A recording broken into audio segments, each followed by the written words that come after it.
Hi friends, ഇന്ന് ഞാൻ എടുത്ത ട്രേഡാണത്. അതായത് നിഫ്റ്റിയിൽ ഉള്ള നിഫ്റ്റി ബാങ്ക്,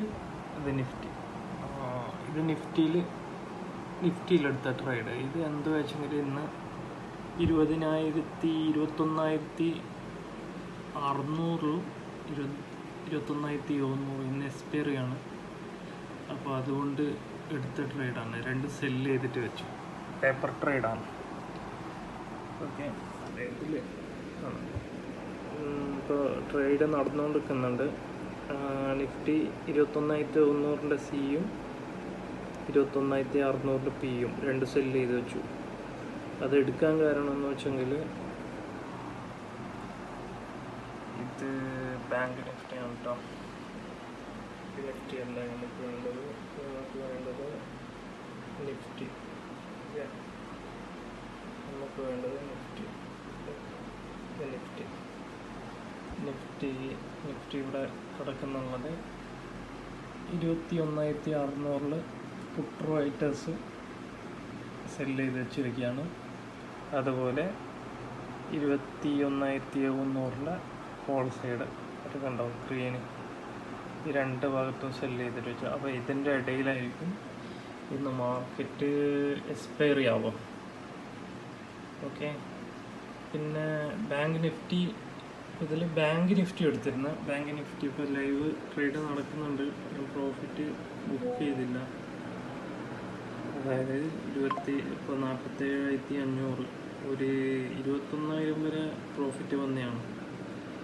പേപ്പർ ട്രേഡാണ്. അതെടുക്കാനുള്ള കാരണം ഞാൻ പറഞ്ഞുതരാം.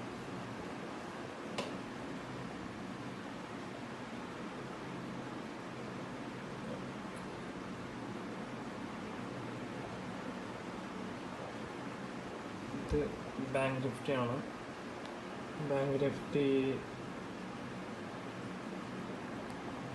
45,500 47,500 കോൾ ഇവിടെ സെല്ല് ചെയ്ത് വെച്ചിട്ടുണ്ട്. എന്തായെങ്കിലും എൻ്റെ പ്രഡിക്ഷൻ എന്ന് വെച്ചെങ്കിൽ താലോട്ട് വരുന്നതാണ്. ഇന്നൊരു ഇറക്കം ഇറങ്ങും ബാങ്ക് നിഫ്റ്റി, ഞാൻ കണക്കൂട്ടുന്നതാണ്. അപ്പോൾ നമുക്ക് നോക്കാം. ഇപ്പോൾ ടൈം ഇപ്പോൾ കറക്റ്റ് 2:30 മണിയായി. ഇന്നൊരു 1.5 മണിക്കൂർ കൂടി ബാക്കിയുണ്ട്.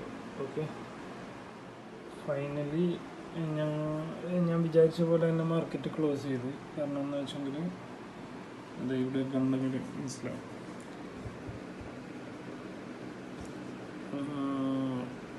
21,600 700 എൻ്റെ ഉള്ളിൽ മാർക്കറ്റ് ഇന്ന് എക്സ്പയർ ചെയ്യാവുന്നതെന്ന് ഞാൻ പറഞ്ഞത്.